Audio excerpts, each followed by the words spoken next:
Habang tumatanda tayo, saka natin unti-unting naintindihan kung gaano kabigat ang mga sakripisyong tahimik na pasan ng isang ina. Yung mga gabing hindi siya natutulog para lang masigurong maayos tayo.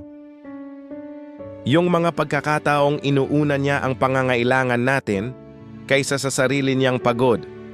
Minsan akala natin normal lang ang lahat. Hanggang dumating ang panahon na mararanasan natin kung gaano kahirap maging matatag araw-araw. Kaya ngayong Mother's Day, hindi sapat ang simpleng salamat para masuklian ang pagmamahal ng isang ina. Dahil ang isang tunay na nanay, kahit pagod na, patuloy pa ring lumalaban para sa pamilya. Kahit nasasaktan, pipiliin pa rin niyang ngumiti para hindi tayo mag-alala. Sa lahat ng nanay na tahimik na umiiyak, pero patuloy na lumalaban, kayo ang tunay na bayani ng bawat tahanan. At bilang anak, pangako namin na darating din ang araw na hindi na puro sakripisyo ang mararanasan ninyo, kundi pahinga saya at pagmamahal na deserve ninyo. Happy Mother's Day sa lahat ng ilaw ng tahanan. Mahal namin kayo higit pa sa kayang sabihin ng mga salita.